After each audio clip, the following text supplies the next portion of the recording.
भगवान विष्णु का एक नाम चक्रधर है। इनका यह नाम इसलिए है क्योंकि इनकी उंगली में सुदर्शन नामक चक्र घूमता रहता है। इस चक्र के विषय में कहा जाता है कि यह अमोघ है और जिस पर भी इसका प्रहार होता है उसका अंत करके ही लौटता है। भगवान विष्णु ने जब श्री कृष्ण रूप में अवतार लिया था तब भी उनके पास यह चक्र था।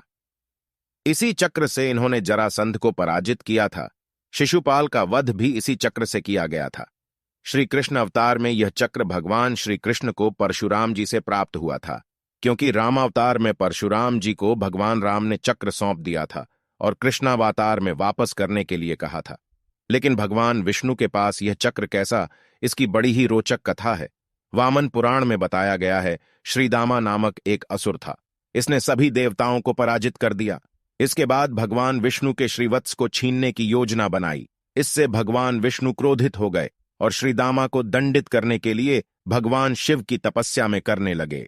भगवान विष्णु की तपस्या से प्रसन्न होकर शिव जी ने भगवान विष्णु को एक चक्र प्रदान किया जिसका नाम सुदर्शन चक्र था।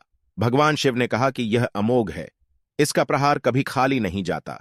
भगवान विष्णु ने कहा कि प्रभु, यह अमोघ है, इसे परखने के लिए मैं सबसे पहले इसका प्रहार आप पर ही करना चाहता हूं। जब विष्णु ने किया शिव पर सुदर्शन चक्र से प्रहार, भगवान शिव ने कहा, अगर आप यह चाहते हैं तो प्रहार करके देख लीजिए। सुदर्शन चक्र के प्रहार से भगवान शिव के 3 खंड हो गए। इसके बाद भगवान विष्णु को अपने किए पर प्रायश्चित होने लगा और शिव की आराधना करने लगे। भगवान शिव प्रकट हुए और उन्होंने कहा कि सुदर्शन चक्र के प्रहार से मेरा प्राकृत विकार ही कटा है। मैं और मेरा स्वभाव क्षत नहीं हुआ है, यह तो अच्छेद्य और अदाह्य है।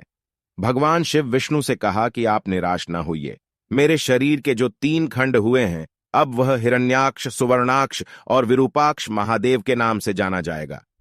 भगवान शिव अब इन 3 रूपों में भी पूजे जाते हैं। इसके बाद भगवान विष्णु ने श्रीदामा से युद्ध किया और सुदर्शन चक्र से उसका वध कर दिया। इसके बाद से सुदर्शन चक्र भगवान विष्णु के साथ सदैव रहने लगा। एक कहानी यह भी है कि इसे देवताओं के रचनाकार विश्वकर्मा ने बनाया था। विश्वकर्मा की बेटी संजना का विवाह भगवान सूर्य से हुआ था, लेकिन सूर्य के तेज के कारण वह उनके करीब नहीं जा पाती थीं। उन्होंने इस बारे में अपने पिता को बताया। इसके बाद विश्वकर्मा ने सूर्य का तेज कम कर दिया। इसके बाद जो धूल बची उसे विश्वकर्मा ने जमा किया और उन्होंने इससे 3 चीजें बनाई। पहला पुष्पक विमान, दूसरा भगवान शिव का त्रिशूल और तीसरा सुदर्शन चक्र। हालांकि पौराणिक ग्रंथ यह भी कहते हैं कि एक बार असुरों ने स्वर्ग पर आक्रमण करके देवताओं को बंदी बना लिया। भगवान विष्णु भी उनकी रक्षा नहीं कर सके। इसके बाद उन्होंने भगवान